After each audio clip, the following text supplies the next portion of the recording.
దక్షిణ కాశీగా ప్రసిద్ధి చెందిన ప్రముఖ పుణ్యక్షేత్రమైన శ్రీకాళహస్తీశ్వర దేవస్థానం 2వ గేట్ కార్ పార్కింగ్ ప్రాంతంలో ఓ నాగశిల ప్రత్యక్షమవటం కలకలం రేపింది. గుర్తు తెలియని వ్యక్తులు దోష నివారణ పూజలు చేసి విగ్రహాన్ని అక్కడే వదిలి వెళ్లినట్లు తెలుస్తోంది. పుణ్యక్షేత్రం ఆవరణలో నాగశిల వదిలి వెళ్లడంపై భక్తులు ఆందోళన వ్యక్తం చేస్తున్నారు.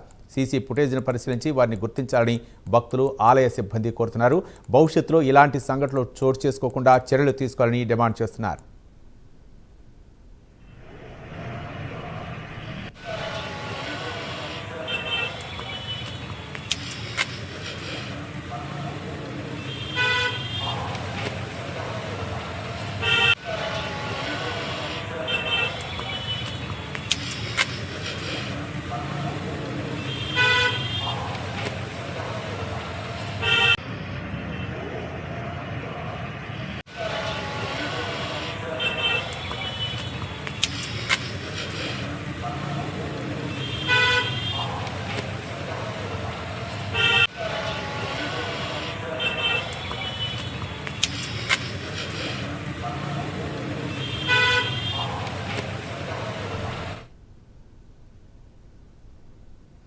దక్షిణ కాశీగా ప్రసిద్ధి చెందిన ప్రముఖ పుణ్యక్షేత్రమైన శ్రీకాళహస్తీశ్వర దేవస్థానం 2వ గేట్ కార్ పార్కింగ్ ప్రాంతంలో ఓ నాగశిల ప్రత్యక్షమవడం కలకలం రేపింది.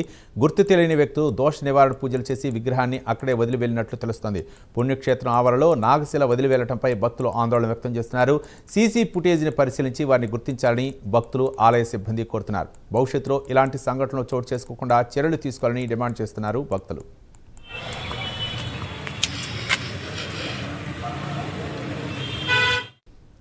దక్షిణ కాశీగా ప్రసిద్ధి చెందిన శ్రీకాళహస్తీశ్వర ఆలయంలో ఒక నాగశిలని ఒక భక్తులు గుర్తు తెలియని భక్తులు వదిలి వెళ్ళటంపై అయితే మాత్రం తీవ్ర కలకలం రేగుతుంది. ముఖ్యంగా భక్తులు అయితే ఆందోళన వ్యక్తం చేస్తున్నారు. ఇలాంటి ఘటనలు మళ్ళీ పునరావృతం కాకుండా చర్యలు తీసుకోవాలని చెప్పేసి అయితే భక్తులు డిమాండ్ చేస్తున్నారు. ఇదే అంశానికి సంబంధించి మరింత సమాచారం మా కరెస్పాండెంట్ రవివర్మ అందిస్తారు. రవివర్మ.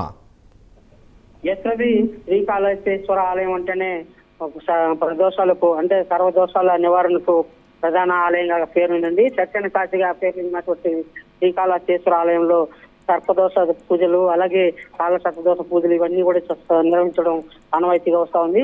అయితే ఈ గతంలో ఎన్నడూ లేని విధంగా ఒక్కసారిగా ఒక గుర్తు తెలియని భక్తుడు నాగపడకని సిద్ధం చేసి ఆలయం ప్రెమిసెస్ లో ఆలయ ప్రాంగణంలో పూజలు నిర్వహించి ఆడనే వదిలివేసి వెళ్ళినటువంటి ఘటన చోటు చేసుకుంది.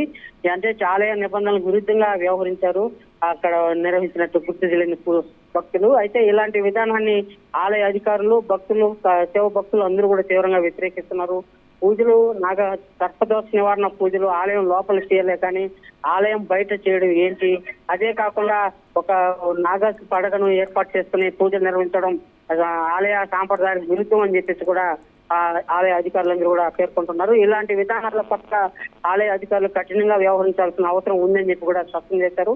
20 ఏళ్ల క్రితం ఇలాంటి ఘటనని చోటు చేసుకుంటే అప్పుడు పాలక మండలిలో సైతం తీర్మానం చేశారు. ఆలయ ప్రాంగణంలో ప్రైవేట్ గా పిల్లలు నిర్వహించి పూజలు చేయకూడదు, ఎవరో చేయకూడదు అని చెప్పేసి నిబంధనలు అయితే విధించారు. అయితే అలాంటి నిబంధనలు ఈ రోజు గుర్తు తెలియని భక్తులు తొంగలో తొక్కి వ్యవహరించారని చెప్పేసి కూడా భావన సర్వత్రా ఉత్పన్నమవుతోంది. దీని పట్ల ఆలయ అధికారులు కఠినంగా వ్యవహరించాల్సిన అవసరం అయితే ఉందని చెప్పి శివ భక్తులందరూ కూడా పేర్కొంటున్నారు. రవి. Thank you Ravi Varma.